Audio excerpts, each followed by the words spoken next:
Brad, at the mid-season point, at the All-Star break, who would you say is the Blazers MVP right now so far this season? Well, it's been weird because I feel like everyone that you can make an argument for has also played some really terrible basketball. For sure. You could give it to, like, honestly, you could give it to a lot of guys on the team because everyone's had, like, an awesome stretch. But I think we both agree that the guy who comes out on top in terms of two-way performance, it has been kind of like a huge tone setter for the team as a whole in the way we're playing, of just like playing quick, playing active, just impactful basketball, playing, above our means at some points. It's got to be Denny. Dude, because, I went into the season. This is my take that I had going into the season. I was like, I think by the end of the season, we're going to say Denny's our best player. And then those first, 15 games, I was like, what the hell is going on? And you had to, remember that he was, 23 on his, first new team since he was, 18. Yeah. And he said that himself. It took him a minute to get into it. Once he did, it changed how the entire team played. Right. Which I think that's the biggest marker for an MVP. It's not a guy who, is just individually putting up numbers, because we have some guys on the team that individually put up numbers, but Denny's style of play kind of has been the story of the season. At the end of the day, he's the only guy who's consistently made an impact on both sides of the court. I've been saying for a while, the Blazers are just so malnourished for talent that's actually, compared to the rest of the league, really good. When you're talking about someone who sticks out to the rest of the country and the rest of NBA media on the team, the two-way player he is, and the style of play of fast, like you said, driving to the hoop and ones, that sticks out more than anything else on this team. So I think MVP, when you talk about most valuable right now, it's Denny on the court and off the court in a lot of ways for culture as well. I think we can agree. Tumani's a huge impact player, but Denny is the most obvious two-way, both sides impact player on the team. Yeah. So even when his shot is off, it's he's still the energy. Right. With Tumani, but Tumani's that defensively. Denny gets the ball, and it's there's an offensive system, or an offensive flow you can get in just by having him in the game. Right. And he's a real difference maker. He's a guy who is not just for us, it's a guy that any team would want. How about for we kind of spoiled it already, but we got for DPOY. Yeah, well, if anyone was going to be shocked when we're making this mid-season awards thing that we said Tumani, I don't think they're watching very hard. I don't even know who else someone would think. Maybe someone out there is trying to be all savvy and say Klingon, which I would actually maybe understand with you if you want to get really, really into it. I would respect that. I could be talked into it. I could be talked into Klingon, but when you talk about, league leading or just on that side of the ball, bringing the energy, in a lot of ways we talked about Denny, Tumani above and beyond on the defensive end is giving us an identity.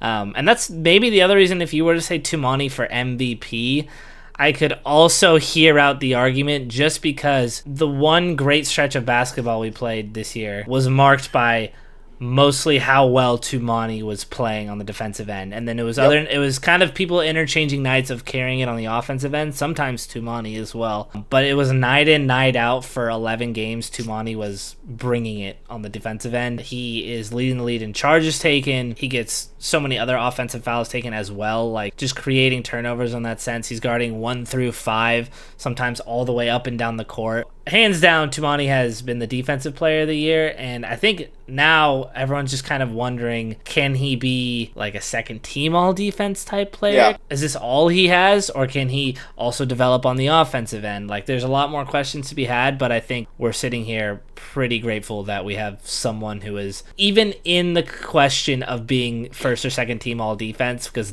that most definitely has not been something the Blazers has had for a literally since before I was born. I feel the last time we had someone who was on that. I was somewhat critical of him at the beginning of the year, even defensively. The reason we were winning so many games is because we had the best ranked defense in the NBA. Yeah. And that was not being done with paint protection by DA. No. That was being done with Tumani causing havoc from one side of the court to the end. Right. All over the place, everywhere. He wasn't just being stuck on their primary ball handler and that was it. Because that was he's good at that, but I've always felt that was holding him back from what he should be doing. Because he's so high effort. He is such a high energy and hustle guy. It's this is a guy who should be bouncing around, causing chaos across the court. not just being stuck on their primary ball handler to kind of disrupt him in that way. Yeah. Because like you saw that last Nuggets game, they put him on Jokic for like the entire game. Yeah. And he did a good job. Like he was solid on Jokic, but like because he was being used so primarily on one guy, it kills the rest of the defense. And Jamal Murray drops 55. That's what you get. Exactly. You need to. It's a lot to ask, but I mean, this is what great defenders do.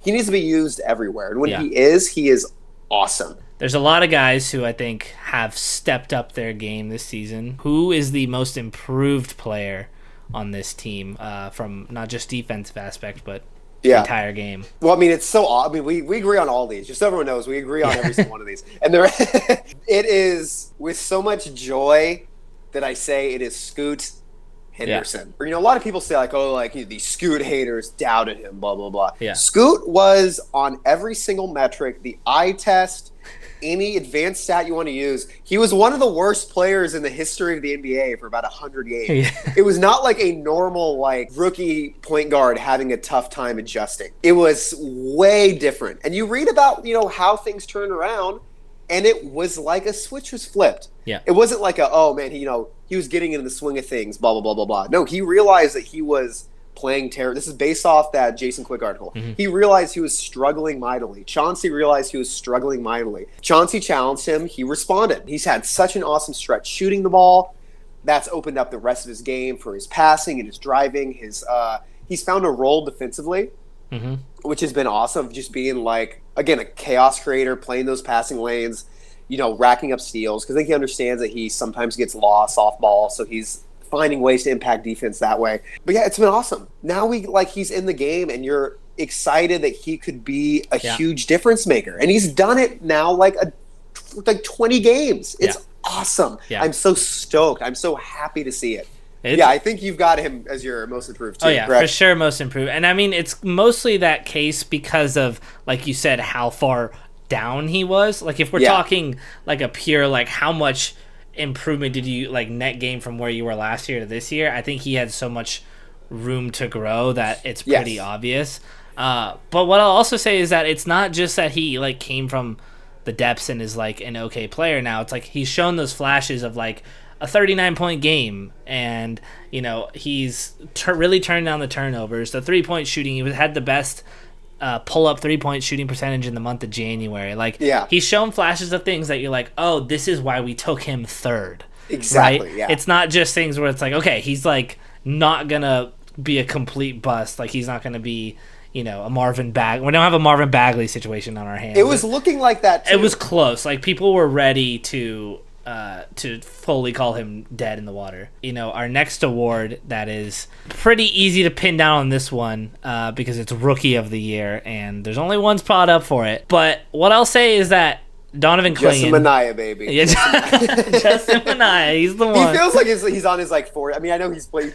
It's like his third rookie year. It feels like. No, I mean, Clingan has been, again, kind of centered it around like what are things that you can do on the Blazers team that stand out amongst NBA players and amongst the league. Donovan Clingan, as a rebounder so far and as a shot blocker, which is what we knew he would be when he came in, has been awesome. And he obviously gets Rookie of the Year by default. But I think when you look around at a lot of rookies from this recent class, you see his path to success very clearly. He's going to be a defensive force, and he's going to hold down the paint whenever you need him to. And he's already very elite at that.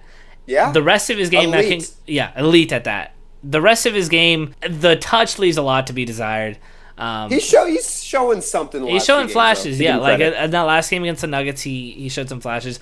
I think that kind of had to do with the fact that Jokic doesn't really play defense that much these days, so he kind of had the path to score there. But there's a lot of ways he can improve, obviously. But just from a what you want to get out of a 7-2 center, he's already showing that he will give you what you need. I think there's a good argument to be made that he's been the most per minute highest impact rookie in the NBA. He forces the most mid-range jumpers in the entire NBA. What that means is that when he's in the paint, guys aren't going on him. Yeah. They're not going and trying to drive on him and score over him. That is huge. That means that even when he's not shooting well, even if he's not technically blocking shots, he could even not rebound. He's still having that impact on the game. And that's what it's all about. Like, that's what you want to... Of course, there's times where he looks a little clumsy, looks a little this, looks a little that, but no matter what, he already has respect in scouting reports around the league. Yeah. It's the modern NBA, threes are everything, blah, blah, blah, blah. Paint protection is more important than ever. Right. There's still more shots being taken at the hoop than there ever has been. Because it's so many threes, but it's threes and layups. Those are the two. Yes. Right? Exactly. And if you're forcing people into mid-ranges, which is what everyone hates these days, that's like statistically optimal if you ask Joe Mazzulla or whoever, right? All the things he can improve on are so easy. Like, don't foul, make a shot from 5 feet away, do those things, just those two alone, and he'll improve dramatically. Brad, who do you think is the Blazers' most disappointing player this season? There's been a lot of guys who I think you can make the argument have been somewhat disappointing. Ant has been a little disappointing. Yeah. At times, but I still think, he's had more than enough great play. He's clearly, had a tough season mentally. I expect him to figure that out because he already has. The last 20 games, he's been overall pretty great. DA is just a constant. DA is what DA is. You kind of got to be an idiot at this point to be disappointed by his output.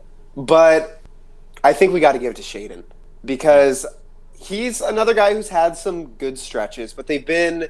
What I've come to realize is that his good stretches have been good for him.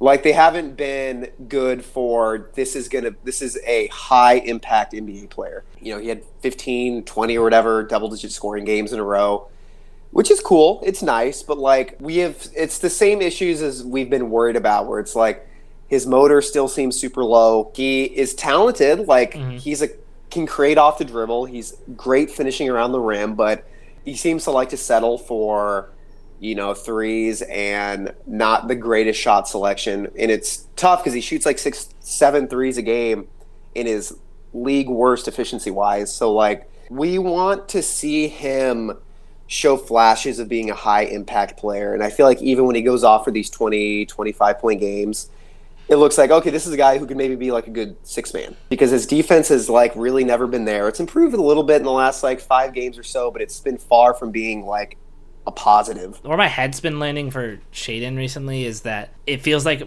best case option with him, he turns into Jalen Green, where he can give you 30 on nights, but it's almost never on good shooting. It's never a 12 of 17 night. It's almost always a 9 of 20 night, right? And he gets there eventually, but it's never really that efficient. It's never really creating an explosive efficient offense, and that's the best case, because he's never really dropping 30 points that often. He settles so much of the time for mid-range jumpers or three-pointers when he's still not really that great at those.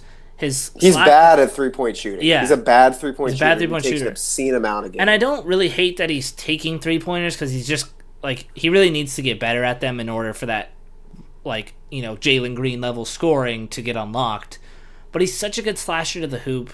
It feels like he's not focusing on that, or he's not being aggressive enough to try that. It's just a weird combination where he is so good at that, but you have to be so aggressive and be willing to take contact for that to happen. It's a bad combo to have with him. He wants to be complacent and just shoot jump shots, but he doesn't have the shooting. That last Nuggets game before he went into the All-Star break was a big one because that was when Chris Murray got the start and Shaedon didn't. And I remember everyone freaking out and being like, how the hell is he not starting? He's the future of our team. It's I think with Shaedon, it's not just you give him shots and he's gonna eventually start nailing all of them.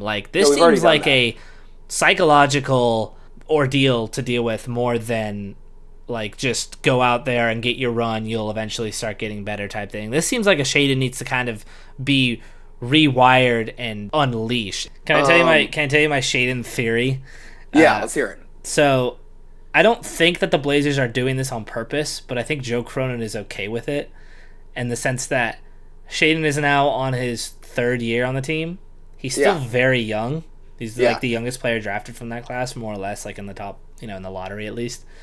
He's still very young, but he's a contract extension eligible after this season. If we give him an extension before he's taking the full leap and we get him at a discount, If we Be pay, awesome. if we if we're giving him $25-30 million a year money, and then he explodes in year 4, and he is like a 25 point per game scorer, actually playing good defense, that we get him at a discount. I think Joe Cronin genuinely is thinking in his head, just hold off a little bit longer, Shaden, and then we extend him for the price of what we've seen in his first 3 years. And then he takes that leap. So that's my theory. I don't think it's happening on purpose. I don't think it's happening on purpose. You know he's like, oh, this is kind of working out. Yeah, this is kind of. Yeah, Joe Cronin's trying to get everybody on a discount. Blazers have had a up and down season. We'll see what the rest of the two months have in store for everybody, but pretty meager showing at the All-Star break, and horrible. hopefully everyone got some rest, because I do miss Blazer basketball, and hopefully we can get like another month of good stuff before maybe someone pulls the plug on us. But I'm excited for the next 20 games. I think it's gonna be good. I think we're gonna go on another pretty good run. Yeah, I think that's my prediction. We'll put up some good fights. Everyone's gonna complain that we're winning games. And we'll just keep on keeping on. But Blazers are cool. Yeah, Blazers are cool. Thank you guys for listening, and we'll be back next time.